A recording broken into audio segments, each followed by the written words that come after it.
Good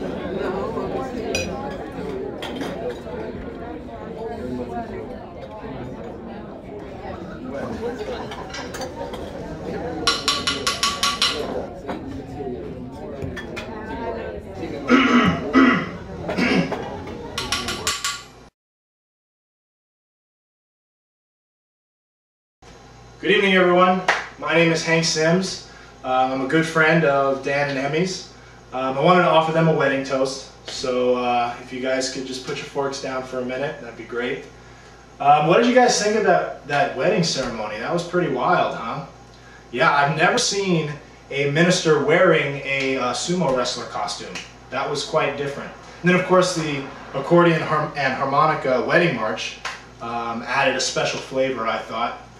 But I think what took the cake really was the slip and slide down the wedding aisle. You know, Emmy just sliding right down there with her dad, you know, giving her away. So I thought that was really crazy. You know, the thing about their wedding ceremony is that it really represents their courtship and their friendship. I mean, they've just had some crazy times together, really wacky. They're best friends. And so I thought the wedding was very well done. It represented who they were. For those of you that are here with Emmy and you don't really know Dan, Dan was born in Texas, born and raised. In fact, his family has been here since the 1600s. So when you talk to Dan, you can really tell he's got a lot of state pride. And kind of ironically, you know, another state that has a lot of state pride is Hawaii. And I say ironically, of course, because Dan works at the Cyberdyne Institute. They do genetic research. He was part of Project Aloha, which we've heard about in the news. So things didn't really go so well, but hey, Dan, thank you so much for that, your work in Project Aloha. I mean, tickets to Hawaii now are cheap. I can get there for $100. That's great, and the beaches are deserted. I love it, so thank you very much for that. But Dan's been working at the Cyberdyne Institute for 10 years. And coincidentally, on the first floor of that building, Emmy works at the Seattle's Best.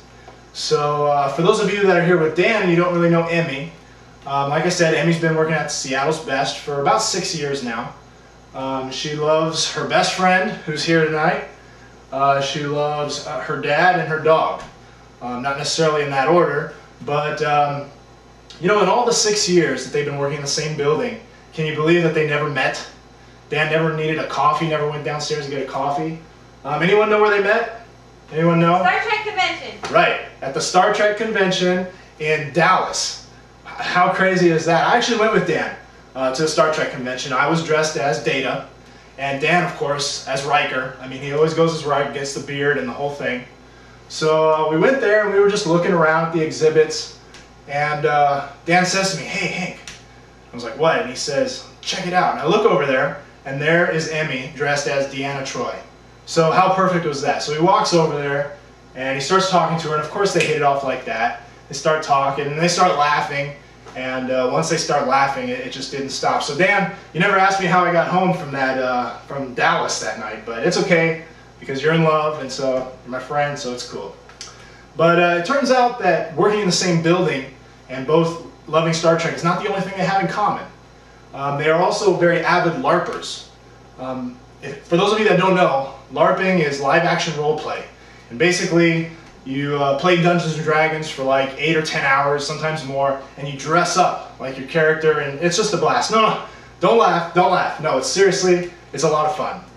So, me and my wife and Dan and Emmy, we were out LARPing one day, and Emmy and my wife, they go off to the side, they're putting together some kind of wicked, abysmal army spell or something like that. And Dan leans over to me, and he lifts up his face mask, and he says, "Hey, Hank, I think I want to marry Emmy." And I think to myself, and I'm like, man, I say to him, "Dan, you know, you really should be a level 65 before you get married, and her inventory really doesn't have anything to offer you." And he says, no, man. What I mean is, I actually want to marry her.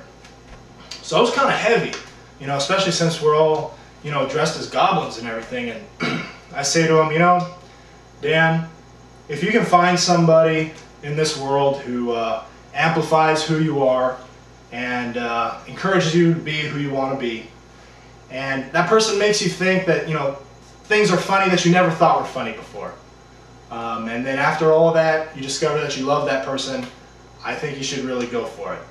if you found your Deanna Troy, then go for it. So I don't want to take any credit for it or anything, but he did propose to her that day. So here we are, a couple months later, beautiful Chili's, Houston, Texas, and I know everyone wants to get to the monster truck rally, so I'm just going to make this real quick. If you guys could all raise your glasses. And Dan, Emmy, may you never forget the 5 L's of marriage. Love, laughter, learning, live action role play, and laughter. So we wish you 60, 70, 80, 100 years of good luck and the best marriage ever. Cheers, everyone. Cheers.